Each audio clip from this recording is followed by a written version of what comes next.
En el 2011, el Congreso de la República publicó la Ley del Derecho a la Consulta Previa y al año siguiente, el Poder Ejecutivo promulgó su reglamento. Desde entonces, el gobierno en sus distintos niveles, nacional, regional y local, viene implementando procesos de consulta previa. Pero, ¿qué se consulta? La Ley del Derecho a la Consulta Previa nos señala con claridad que el derecho a la consulta previa corresponde a los pueblos indígenas u originarios y procede cuando una medida administrativa o legislativa que el Estado quisiera aprobar afecta directamente los derechos colectivos de los pueblos indígenas u originarios. De acuerdo con el Convenio 169 de la Organización Internacional del Trabajo, la Ley del Derecho a la Consulta Previa y su reglamento, los pueblos indígenas u originarios gozan de un conjunto de derechos colectivos, cuyo fin es garantizar la permanencia y desarrollo como pueblos. Por ello, si estos derechos se vieran afectados por una medida del Estado, éste estaría en la obligación de consultar dicha medida. Pero veamos ahora, ¿cuál es el significado de afectación en el derecho a la consulta previa? Comúnmente se suele considerar que una afectación es un perjuicio o daño que se infringe a una persona o a grupos de personas. Sin embargo, para el Convenio 169 de la Organización Internacional del Trabajo y la Ley del Derecho a la Consulta Previa, la afectación tiene otro significado. La afectación debe ser entendida como un cambio en el ejercicio de derechos colectivos de los pueblos indígenas u originarios o en la situación jurídica de estos derechos, independientemente si este cambio puede ser visto como positivo o negativo. Expliquemos ahora con dos ejemplos.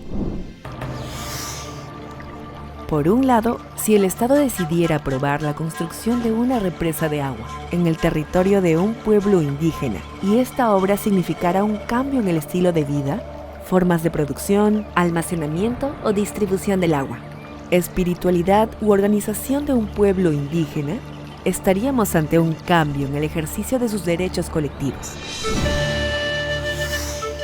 Por otro lado, si el Congreso de la República propusiera emitir una ley sobre el derecho al territorio de los pueblos indígenas u originarios, estaríamos frente a un cambio en la situación jurídica de sus derechos colectivos.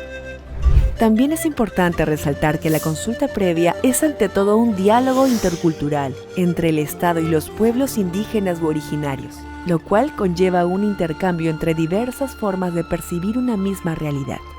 A veces sucede que, si bien para los representantes del Estado, una medida podría ocasionar un cambio positivo para los pueblos indígenas u originarios, esta medida podría significar algo negativo y viceversa.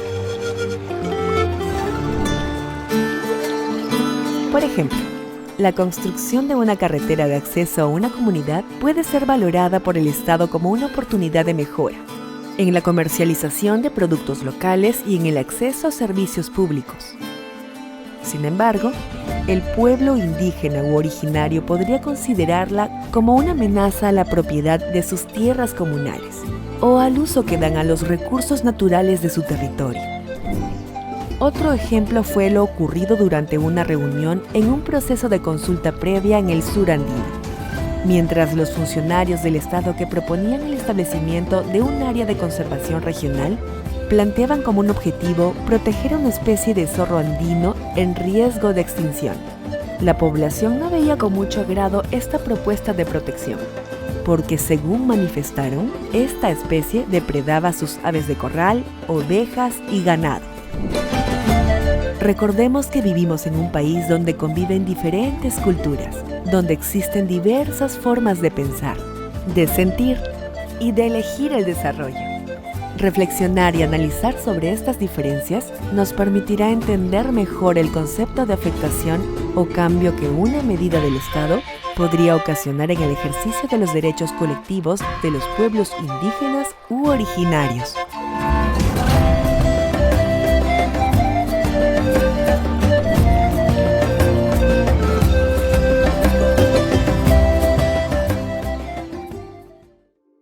Bicentenario del Perú, 2021.